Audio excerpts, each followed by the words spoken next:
Ezequiel capítulo 9, os castigos de Jerusalém. Como nós verificamos no capítulo anterior, as práticas idolátricas, que eram muitas, e a pior delas fazia alusão aos rituais dentro do templo, ao ídolo Tamuz, com aquela idolatria que chegava a causar a irritação nas narinas do Todo-Poderoso. Aqui diz que fazem cócegas e que ele estava a ponto de justamente sentenciar o povo. E sentenciaria, realmente aconteceu. Lembrando que, geralmente, quando eles faziam esses rituais a Tamuz, eles levantavam os galhos, e galhos de videira, diga-se de passagem, a árvore que simbolizava o próprio povo de Deus. Então essa questão de levantar os galhos de videira era muito usado nesses rituais ligados, direcionados a Tamuz. E é o que justamente esses galhos faziam diante do Senhor, causando uma irritação. E no 9, como não podia deixar de acontecer, após a condenação vem o juízo. Diz assim, ó: então me gritou aos ouvidos com grande voz, dizendo: fazei chegar os intendentes da cidade, cada um com as suas armas destruidoras na mão. Quando fala os intendentes da cidade, ele está se referindo a 6 homens que na verdade vão aparecer. Esses intendentes são aqueles que dominam, os que administram a cidade. E esses homens, vai ser interessante a contagem aqui no versículo 2, ó. E eis que vinham 6 homens a caminho da porta alta, que olha para o norte, cada um com as suas armas destruidoras na mão. E entre eles um homem vestido de linho, com um tinteiro de escrivão à sua cinta. E entraram e se puseram junto ao altar de bronze. Vamos entender isso aqui. Olha só como é que funciona o esquema. Após ser narrada toda a decadência e idolatria do povo, aí Ezequiel passa a ver 6 homens. Aqui diz claramente: fazei chegar os intendentes da cidade. Os intendentes não são pessoas aqui, são aqueles representantes que já estão designados para destruírem a cidade. Veja bem, são 6. Você sabe que o número de Deus é 7, é o número da perfeição. Então, na verdade, são 6 homens que vêm aparelhados com armas destruidoras na mão, correto? Esses são da sentença. Como é o número 6, é o número da falha, dá a entender que a destruição não seria 7, não seria completa. Por que não é completa? Porque entre eles vem um homem vestido de linho, que é outro anjo também, com um tinteiro de escrivão à sua cinta. E eles entram e se puseram junto ao altar de bronze. Então vamos lá, são 6 com mais um 7. Só que os da destruição são 6. E um que tem o tinteiro, que é o 7º, este vai justamente marcar e assinalar aqueles que não vão sofrer o dano. Veja no 3. Ó. E a glória do Deus de Israel se levantou do querubim sobre o qual estava, até a entrada da casa.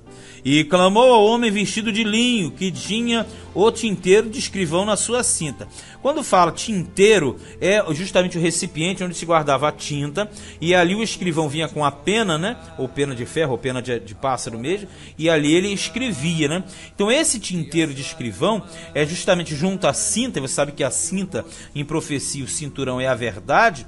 Aí ele vai passar marcando. Olha no 4. E disse-lhe o Senhor: passa pelo meio da cidade, pelo meio de Jerusalém, e marca com um sinal as testas dos homens que suspiram e que gemem por causa de todas as abominações que se cometem no meio dela.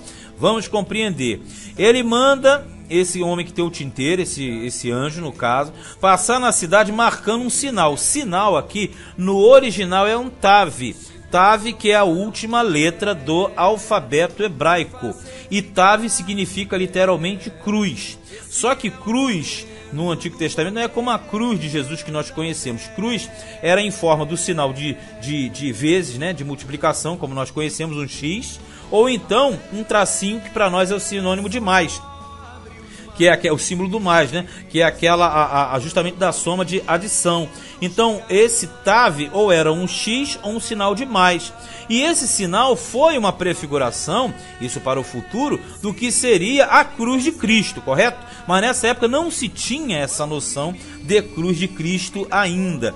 Então literalmente esse sinal era um Tav, que era assim que você marcavam aqueles que eram seus, no caso. O que Deus está fazendo aqui é o seguinte: a destruição virá, mas Deus está preservando aqueles que suspiravam e gemiam, que não concordavam com aquilo que estava acontecendo, as abominações. Como Deus é justo, ele marca o povo dele para não enfrentar a destruição. Veja no 5. E aos outros disse, ouvindo eu, passai pela cidade, após ele feri, não poupe o vosso olho, nem vos compadeçais. Matai velhos e jovens e virgens e meninos e mulheres até exterminá-los. Mas a todo homem que tiver o sinal, quer dizer, o tave, não vos chegueis. E começai pelo meu santuário. Veja, o negócio começa por dentro da casa de Deus e para fora. E começaram pelos homens mais velhos que estavam diante da casa. E disse-lhes, contaminai a casa e enchei os átrios de mortos, e saí. E saíram e feriram na cidade. Veja bem, até aqui, para não avançar muito, vê se você compreende. Deus estava mostrando que a destruição era determinada por ele. Então 6 destruidores viriam e um preservador marcaria com o X, com o tave, aqueles que seriam separados. Para onde isso nos transporta? Veja bem, para 2 situações. Para trás, você lembra da saída do Egito, quando o anjo da morte passou destruindo, não foi isso? Sendo que esse anjo da morte, quando passou destruindo, ele não destruiu os que estavam dentro aqueles que estavam dentro das casas, que tinham o sinal, a marca do sangue nos seus umbrais. Aquela marca lá de trás era uma marca de proteção contra o anjo da morte do Egito, ok? Que simbolizava o sangue de Cristo e a verga da porta, a cruz de Cristo. Confere? Quando nós chegamos nessa marcação aqui, essa marcação também simboliza que esses não sofrerão nenhum dano, porque Deus está cobrindo-os com o seu sangue. Então essa cobertura, essa marca de tinteiro, na verdade simboliza os marcados de Deus, aqueles que não sofrerão.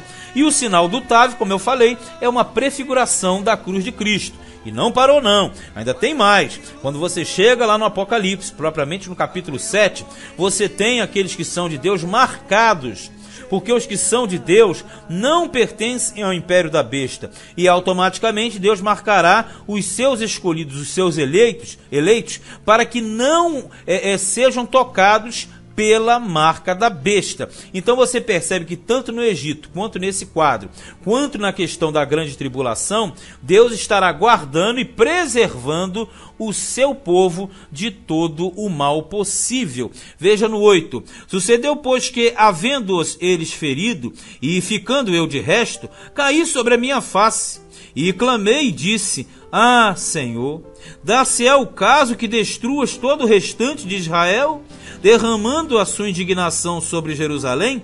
Veja que o profeta Ezequiel, assim como Jeremias e lá no passado o próprio Abraão, ele tem medo que o Senhor acabe com tudo, mas só que Deus é justo. Então ele não vai acabar com tudo, ele só vai acabar com aquele que precisa ser sentenciado. Mas a proteção é garantida para os outros. 9. Então me disse, a maldade da casa de Israel e de Judá é grandíssima. Veja que ele coloca Israel e Judá, o norte e o sul. O norte já foi, agora é a vez do sul. E a terra se encheu de sangue, e a cidade se encheu de perversidade. Eles dizem, o Senhor deixou a terra, o Senhor não vê. Pois também, quanto a mim, não poupará o meu olho, nem me compadecerei. Sobre a cabeça deles farei recair o seu caminho, ou seja, eles vão receber de acordo com os seus merecimentos. 11. E eis que o homem que estava vestido de linho, a cuja cinta estava o tinteiro, tornou com a resposta dizendo, fiz como me mandaste. Vê se você percebe, não é difícil. Está querendo dizer o seguinte, os intentos de Deus aconteceriam. Só que Deus deixa bem claro, antes de toda destruição, aqueles que suspiram pelas coisas de Deus são preservados das grandes catástrofes. Ezequiel ficou com medo, mas ele falou, fica calmo. O homem do tinteiro passou e marcou, assim como no passado e assim como no futuro e assim como hoje também.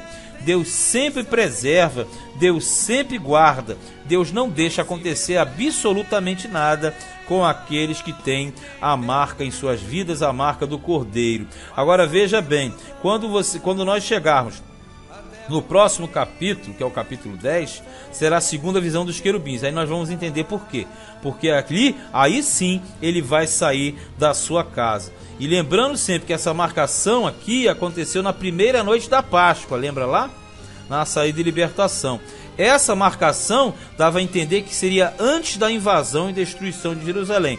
Assim como no Apocalipse também fala, antes de entrar na grande tribulação. Mas este foi Ezequiel, capítulo de número 9.